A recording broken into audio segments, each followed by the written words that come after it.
Ассалаумалейкум, хайырлы жумалар. Атыр телеканалының яйныны заман хаберлері девам етмекте. Бүгін сентябрьнің 18-і ве Қырым ишғалінің 569-шы күні. Украина парламентіде олған фракциялар ара Қырым бірлешмесі ярымада блокадасына қол тұтты. Бұл уақытта блок Петра Порошенко сайтында білдіріле.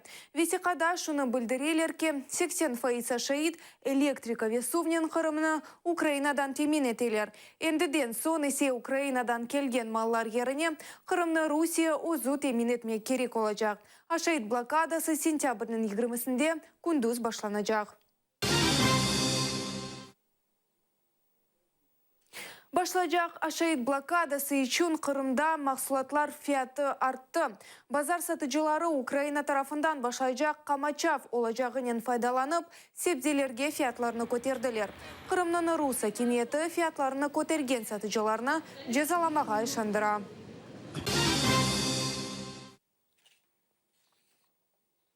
Бүгін Геническте Херсон вилаятының региональ меджлис рейсіні сайладылар.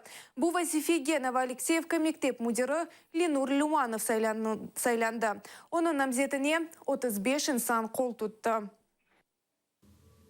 Бүгін Геническ шерінде Херсон вилаятының региональ меджлис рейсі сайланды. Делегатлар Асан Айлеев ве Ленур Люмановна теклиф еттілер. Сайлавлар нәтижесінде Ленур Люманов региональ меджлис рейсі оларақ сайланды. 35 делегат оның үшін рей берді. Ветек 8 Асан Алиев үшін қайдетмелеке. Асан Алиев 8 ел девамында региональ меджлис рейсі еді. Бұндан да ғайры конференцияда район меморий елбасшылары иштирак еттілер ве милли мejlis азалары, милли meclis reisi de konferensiyada bulundu. Yerli meclis azaları hepsi burada Geniçisk şehrindeki bu medeniyet evinin salonunda regional konferansiya geçirdiler. Herson'da saylandı yerli meclislerimiz, Novatroyski rayonunda ve Geniçisk rayonunda, çünkü burada çokluk. 7 tane yerli meclislerimiz saylandı, 51 tane yerli meclis azaları ve onların tarafından şimdi regional meclis reisi saylandı. Çalışacağımız birinciden bu ana toprağımızı, Kırım'ımızı Ukrayna devletini kaytarmak, yeni bir güzel milletimizin kurmak. İkinciden elbette bu Kırım Tatar tilimiz, bizim bala şakalarımız, torunlarımız hepsi serbest Kırım Tatar tilinde laf etkenini isteyimiz. Херсон милициясы Қырым блокадасына hazırlanan. Бүгін милиция хадимлері чадырлар hazırladılar. Кенефлер, ашаид ве сув едеклері hazırlandı. Қырым татарлар да блокадаға hazırlıklar көріп башладылар. Aynı zamanda konferensiyada Çangar'daki Qamachav yani blokada mevzusu da muzakere etildi. Bildirgenlerine göre anda sınırga endi Ukrayna tarafından iş штаблары teşkil oluna ve yerli meclis azalarının sözlerine göre palatkalarını kurmağa anda yerleştirmege endi başladılar. Sananı bileatta kurmağa başlaganlar. Yakın zamanlarda bu sanada nam kazangan artistler çıkışta bulunacaklar. Siyaset ve cemiyet adamları da o sözlerini айтacak. Bundan da gayrı sınırga endi yavaş çeşit kanallardan jurnalistler de keleyata.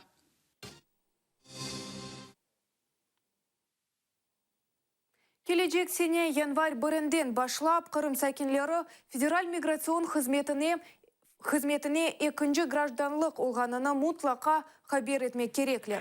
Бұл уақытта Қырым бойынша ватандашлық мәселелері идаресінде білдірілді. Бұндан да ғайры Украин ватандашлығындан редеткен Қырым сәкенлері бұл мәліматыны ФМС хызметіне хабер етмеге кереклер. Бұны қырымлылар 2 ай девамында yapmaға мечбурлар. Аксиялда оларға қаршы пара жазасы белгіленecek.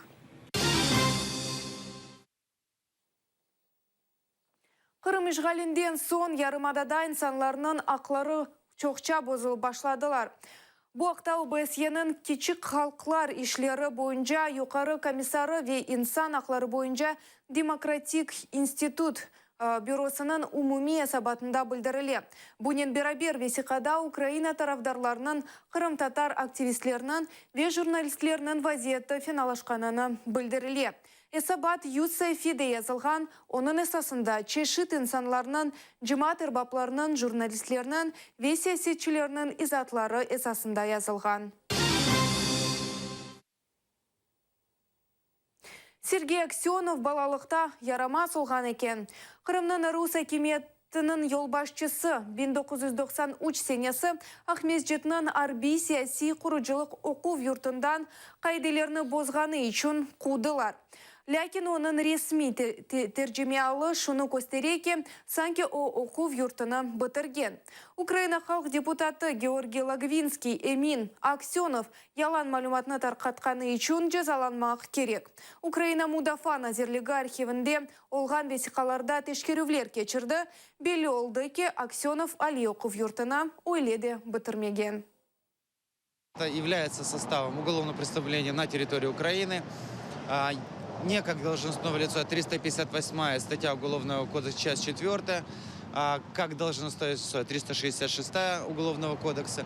Правоохранительные органы должны дать этому оценку. Господин Аксенов проходит по нескольким делам. Ему предоставлено подозрение. Сегодня я буду в Генеральной прокуратуре.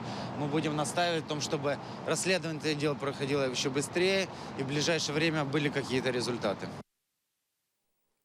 Ешілік еріне да бір парковка. Ахмезжеттікі пионерлер еві янында невбеттікі парковка үшін ер азырлана. 100 жыллық тереклер кесіле. Тавсилатлы жабы зымлевхамызда.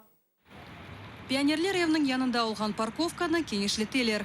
35 машина еріне 180 машина үшін ер азырланacak. Ишлеріні Крым Дорстрой кечіре. Тамын бұл компанияның хадимлері яқында Жуковский соқағыны телефон ве интернет бақсыз қалдырды. Ал азырда чечеклер оскен бетон вазонларыны алып кетмеге азырлайлар. Асфальт тошемек үшін чақыл кетірілді. Ахмежит шер хожалығы департаменттің башлығы Олег Сальцин білдіргеніне көре, жамат топлашулары олмады. Меморият әрекетлеріні шер yollarında машиналардың сайысы чоқлашқанынен аңлата. Сейчас увеличится машин транспорта в городе в 3 раза. То есть около, я думаю, где-то, по статистике 370 у нас живет людей. Я думаю, что уже 500 000 есть. И вот где-то 350 машин железных в городе есть. Людям все равно надо куда ставить транспорт, люди привозят детей заниматься. Поэтому для комфорта людей принято такое решение. Пионерлер евіне чешет төгереклерге қатнаған балаларының ана-бабалары бұл парковка меселесіні бегенмеділер. Оның еріне ешіл парк көрмеге істейлер.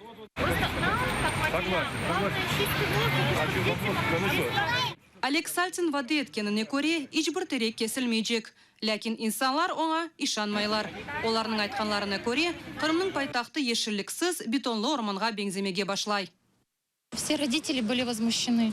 Все родители и педагоги Дворца пионеров выходили в коридоры и говорили, кто неравнодушный, кто не против, выйдите, пожалуйста, и скажите свое мнение. Вы знаете, другого мнения быть не может, потому что это здоровье наших детей.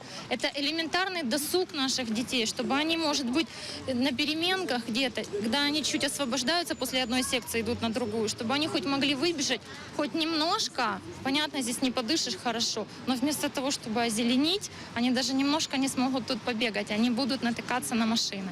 А деревья погибнут, чем мы будем дышать здесь? Здесь уже и так от торговли нечем дышать. Торговых точек столько, сколько, я не знаю просто. Сколько же можно этих автостоянок уже? Это ужасно. Вот я не смогла пройти мимо. Не смогла. Пионерлер евінің янында олған вақиянен полиция хадимлері де меракланды. Құрыжылық ішлер кечірген компания разылық берген весиқаларыны көстермеге мечбур қалды. Бұл весиқаларға көре парковканың құрылмасына айырылған параның көлемі 8,5 миллион рублені тешкіл етмекте. Лилия Абкеримова, Лилия Зенедин, Нариман Қапсқорлы, Заман, АТР. Крым-автотранс шirketinin сабық мудернің өмір арқадашы Алена Грицак Қырым Рус әкиметі бизнесні тұтып алғанлары ақында икее етті. Қадын бойле видеолейханы YouTube каналында ерлештірілді. Кечкен сене сентябрь айында самооборона Қырымның ең бұйық нақлие шirketішіні блок етті. Қырымның Рус әкиметі шirketіні миллетлештірді. Крым-автотрансының сабық мудері Владислав Грицакны яқаладылар. 16 марта 2014 года я и мой супруг Грицак Владислав в первых рядах бежали на референдум проявить свой гражданский долг, отдать свой голос, восстановить справедливость, вернуть домой наш родной Крым.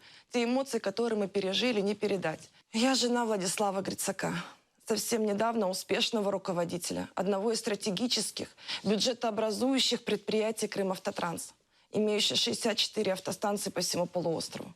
Теперь он уже не бизнесмен и не руководитель.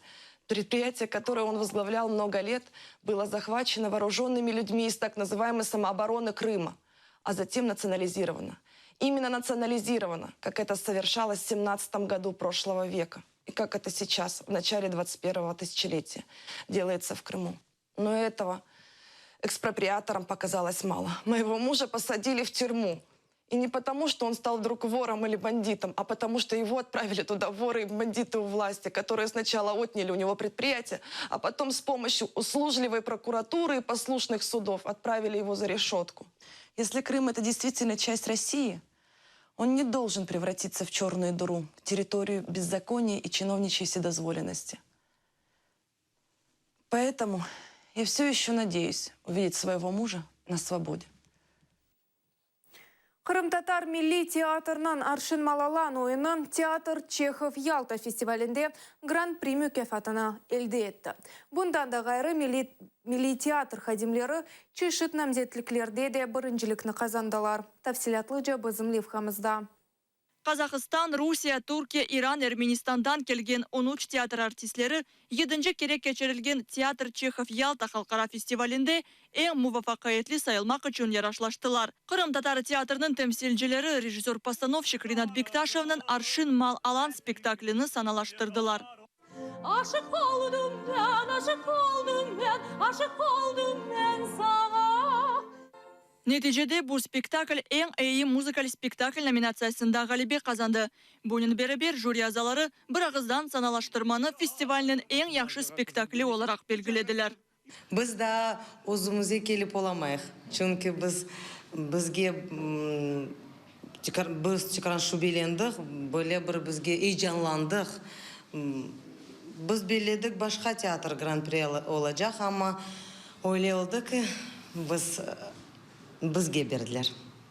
Мақсус мүкафатқа театрының актері Эльдар Желилов наил oldu. O en yaxşı ikinci planlı erkek rolü ve artistik cazipisi nominatsiyalarında yеңіш elde etti. Эльдар Bey'nin айтқанына көре, bu tek onun değil, bütün takımның muvaffaqiyetidir. Каждый сам по себе не может там, то есть бірлік olmak керек, вместе должны быть и друг другу помогать. То есть от коллег очень много зависит на сцене. То есть и от этого то, что ты показываешь, то, что ты умеешь, и когда коллеги с тобой в тандеме, тогда как бы твоя роль обогащается, и ты ее полностью можешь показать. То есть ты полностью можешь импровизировать, можешь хорошо себя чувствовать, можешь сказать зрителю то, что ты хочешь сказать. Актерлардың білдіргенлеріне көре, олар бұл мүкафатны халыққа бағышладылар.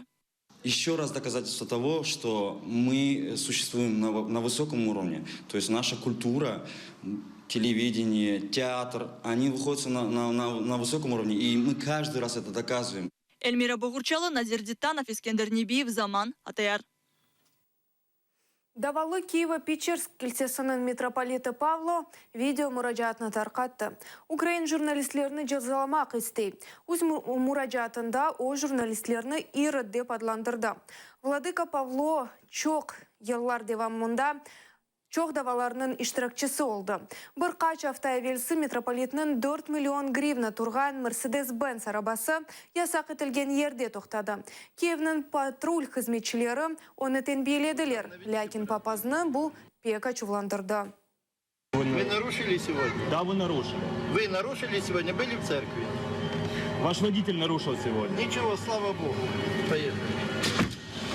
Выскакивают из-за деревьев, выскакивают из машин, толкают свои телефоны в уста, чтобы им ответил я то, что они хотят услышать.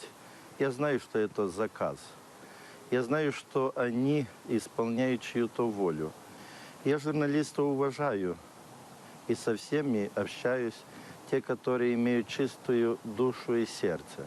Сколько вам иуды платят, когда вы приходите на эту святую землю, чтобы опорочить монашество. Следующее, если будут такие нападки, я просто сделаю так, чтобы все же таки мое недостойное поведение, по их мнению, воздало им старицей.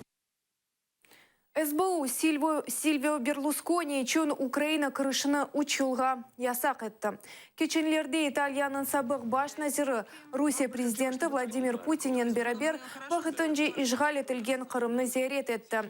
Украина тышышлер назирлігінде хабер еткенлеріне көре, бұл зиярет Украина тарафының изіні олмадан ве Украинаның ишғал етілген топрағына кырыш чықыш қайделеріні бозылуы или кечірілі.